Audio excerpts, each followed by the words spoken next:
Kalau kita mencari Tuhan setiap hari, mengisi hati dan pikiran kita dengan kebenaran firman Tuhan, maka kita akan lebih mudah mengenal kehendak Tuhan.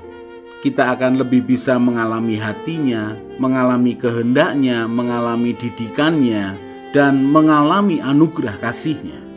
Apalagi kalau kita memperkatakan dan melakukan firman Tuhan setiap hari, maka roh kita penuh dengan pengertian akan firman Tuhan, dan jiwa kita akan sehat, karena mental, pikiran, perasaan, dan kehendak kita penuh dengan kebijakan Tuhan. Mari kita merenungkan dan melakukan firman Tuhan setiap hari, supaya hidup kita sejalan dengan kehendak Tuhan, dan hidup kita memuliakan nama Tuhan.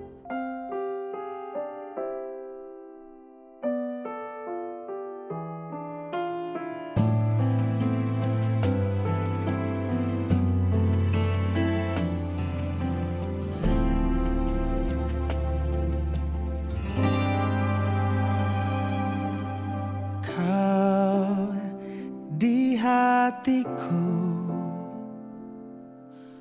Kau di pikiranku, dan bawaku mendekat. Di mana Kau tinggal, Kau di hatiku, Kau di pikiranku, dan bawaku mendekat. Di mana Kau tinggal, ku perlu Kau Tuhan, menjamah hatiku. Ku perlu Kau Tuhan di hidupku. Hanya Engkau Tuhan mengerti hatiku. Hanya Engkau Tuhan yang ku perlu.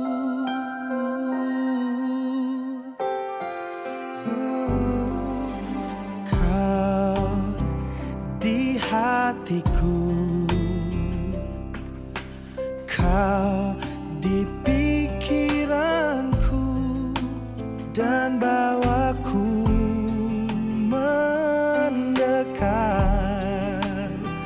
Di mana Kau tinggal, ku perlu Kau Tuhan, menjamah hatiku. Ku perlu Kau Tuhan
Yohanes 15 ayat 4 dan 5. Tinggallah di dalam aku dan aku di dalam kamu. Sama seperti ranting tidak dapat berbuah dari dirinya sendiri, kalau ia tidak tinggal pada pokok anggur, demikian juga kamu tidak berbuah jikalau kamu tidak tinggal di dalam aku. Akulah pokok anggur dan kamulah ranting-rantingnya. Barang siapa tinggal di dalam aku, dan aku di dalam dia, ia berbuah banyak. Sebab di luar aku, kamu tidak dapat berbuat apa-apa.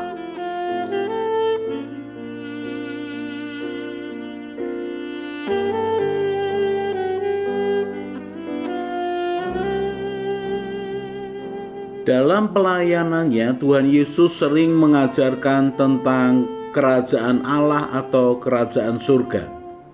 Kerajaan Allah atau kerajaan surga adalah pemerintahan Allah, kedaulatan Allah.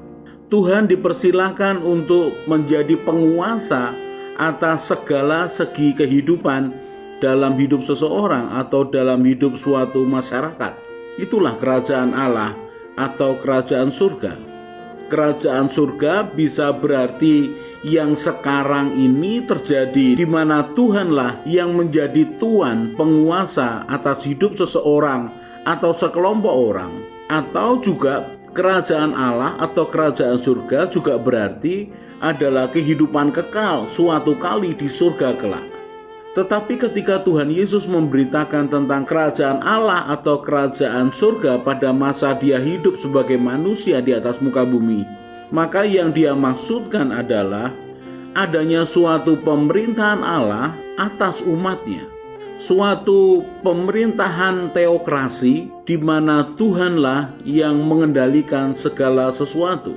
Matius 4 ayat 23. Yesus pun berkeliling di seluruh Galilea. Ia mengajar dalam rumah-rumah ibadat dan memberitakan Injil kerajaan Allah serta melenyapkan segala penyakit dan kelemahan di antara bangsa itu. Maka tersiarlah berita tentang dia di seluruh Syria dan dibawalah kepadanya semua yang buruk keadaannya, yang menderita pelbagai penyakit dan sengsara, yang kerasukan, yang sakit ayan, dan yang lumpuh. Lalu Yesus menyembuhkan mereka. Maka orang banyak berbondong-bondong mengikuti dia. Mereka datang dari Galilea dan dari Dekapolis, dari Yerusalem dan dari Yudea dan dari seberang Yordan. Di dalam Matius 4 ayat 23 ini, Tuhan Yesus mengajar di rumah-rumah ibadat dan memberitakan Injil kerajaan Allah, memberitakan tentang pemerintahan ilahi, memberitakan tentang kedaulatan Tuhan atas umatnya. Dan itu juga disertai dengan pelayanan, kesembuhan, dan kelemahan di antara bangsa itu. Sehingga ketika orang mendengar pengajarannya tentang kerajaan Allah atau kerajaan surga dan tanda-tandanya, maka mereka berbondong-bondong mencari Tuhan Yesus untuk mendapatkan kesembuhan dan untuk menerima akan kerajaan Allah yang diberitakan itu. Dan Tuhan Yesus berulang kali mengatakan soal kerajaan Allah atau kerajaan surga. Selama hidup pelayanannya, dia fokus kepada apa yang diembannya dari Bapa Surgawi, bahwa akan datang suatu masa di mana Allah menebus dosa umatnya, kemudian membangun suatu bangsa yang baru, bangsa yang sudah ditebus, yang dipanggil keluar dari kegelapan, yang menundukkan diri kepada Tuhan sendiri, pada kedaulatan Tuhan, dan memiliki akan pola hidup yang ilahi. Bahkan setelah Tuhan Yesus mati lalu bangkit pada hari ketiga, sebelum dia naik ke surga, berkali-kali dia tetap konsisten memberitakan akan kerajaan Allah. Kisah Rasul 1 ayat yang pertama mulai. Hai Theophilus, dalam bukuku yang pertama aku menulis tentang segala sesuatu yang dikerjakan dan diajarkan Yesus sampai pada hari ia terangkat Sebelum itu ia telah memberi perintahnya oleh Roh Kudus kepada rasul-rasul yang dipilihnya. Ayat yang ketiga, kepada mereka ia menunjukkan dirinya setelah penderitaannya selesai, dan dengan banyak tanda ia membuktikan bahwa ia hidup. Sebab selama 40 hari ia berulang-ulang menampakkan diri dan berbicara kepada mereka tentang kerajaan Allah. Sangat penting sekali berita tentang kerajaan Allah atau kerajaan surga dalam hidup seseorang atau umat Tuhan. Dan itu terus-menerus diajarkan oleh Tuhan Yesus sampai dia kemudian naik ke surga. Memahami tentang kerajaan Allah akan memberikan gambaran yang utuh tentang misi Tuhan dan tentang apa yang akan kita hidupi di kemudian hari. Dan kali ini kita akan melihat beberapa poin pengajaran Tuhan Yesus tentang kerajaan Allah atau kerajaan surga. Markus pasal yang keempat, ayat yang ke-26. Lalu kata Yesus, beginilah hal kerajaan Allah itu, seumpama orang yang menaburkan benih di tanah. Lalu pada malam hari ia tidur, dan pada siang hari ia bangun. Dan benih itu mengeluarkan tunas, dan tunas itu makin tinggi. Bagaimana terjadinya tidak diketahui orang itu. Bumi dengan sendirinya mengeluarkan buah, mula-mula tangkainya, lalu bulirnya, kemudian butir-butir yang penuh isinya dalam bulir itu. Apabila buah itu sudah cukup masak, orang itu segera menyabit sebab musim menuai sudah tiba. Dalam Markus pasal yang keempat ayat yang ke-26 sampai 29 ini, kerajaan Allah digambarkan seperti orang yang menaburkan benih. Kalau kita membaca perikop sebelumnya di dalam Markus pasal yang keempat, Tuhan Yesus mengajarkan tentang perumpamaan seorang penabur. Penabur ini menaburkan benih dan ada yang jatuh di pinggir jalan, ada yang jatuh di tanah yang berbatu, ada yang jatuh di tanah penuh dengan semak duri, ada yang jatuh di tanah yang baik. Dan benih itu adalah firman Tuhan. Dan di dalam perikop berikutnya yaitu ayat 26 sampai 29, benih itu dilihat dari satu sudut yang lain. Bukan masalah dia jatuh di mana kemudian menggambarkan kelompok demi kelompok seperti apa yang merespon akan firman itu. Tetapi perhatikan, kerajaan Allah diumpamakan seperti seseorang yang menaburkan benih di tanah. Artinya pemerintahan Allah itu digambarkan seperti satu benih yang masuk dalam hidup seseorang. Benih itu, firman itu membutuhkan akan waktu proses untuk bertumbuh, untuk berakar, untuk tumbuh dari benih menjadi tunas, kemudian muncul tangkainya, bulirnya, dan kemudian akan penuh buahnya.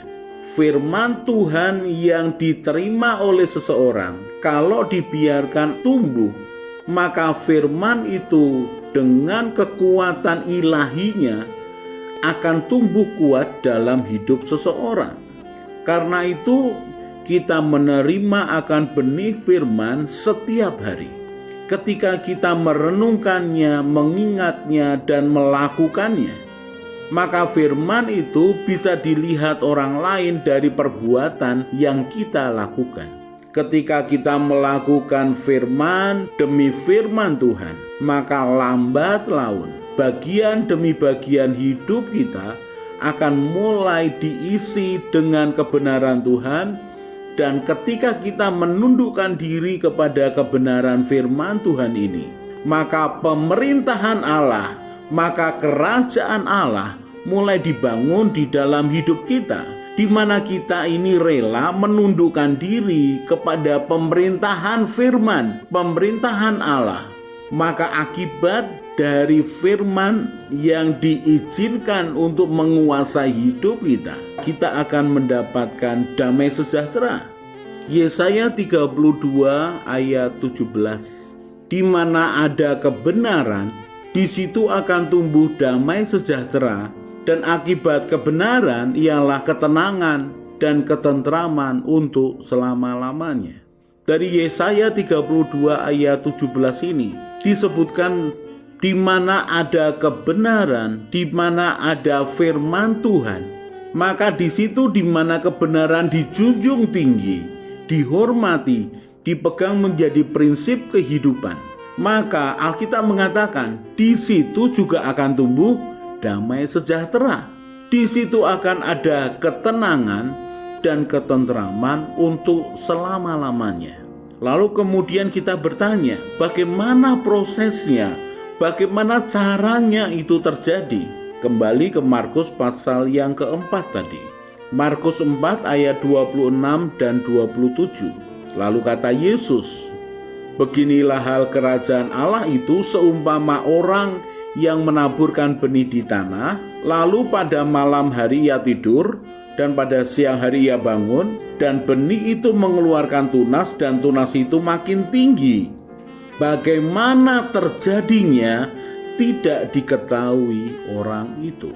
Jangan analisa pemerintahan Allah, kedaulatan Allah dengan pola pikir logika manusia, logika daging. Biarkan firman itu tumbuh, biarkan benih kebenaran itu tumbuh, biarkan semakin banyak kebenaran dihidupi, dilakukan, maka damai sejahtera, ketenangan, dan ketentraman dalam segala hal akan dibangun dari hal yang sederhana, dari kecil bertambah lagi, bertambah banyak, dari sedikit bertambah banyak, dan bertambah banyak. Maka kerajaan surga, kerajaan Allah akan muncul kuat dalam hidup seseorang atau dalam hidup satu masyarakat yang mengizinkan dia memerintah menjadi raja atas mereka. Mari saudara, biarkan benih itu tambah kuat dalam hidup kita. Biarkan kebenaran itu tambah kuat dalam hidup kita, sehingga kerajaan Allah benar-benar ada dalam hidup kita. Semakin hari, semakin nyata.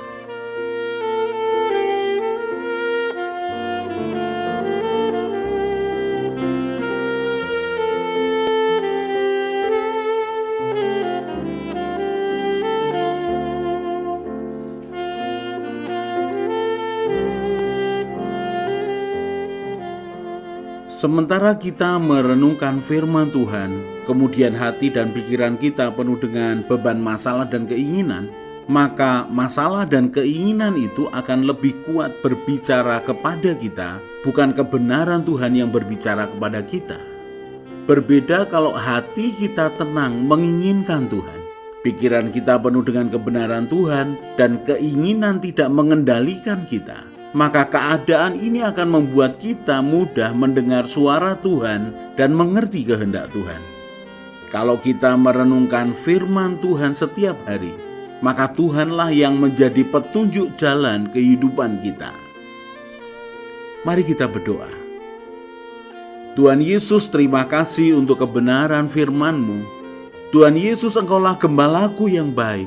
Buatlah hatiku selalu melekat kepadamu. Firman-Mu itu pelita bagi kakiku dan terang bagi jalanku. Bawalah aku menjalani hidup sesuai dengan rencana-Mu ya Tuhan. Amin. Saya Yosea Kristiono, Gembala Jemaat GKI Injil Keselamatan Semarang.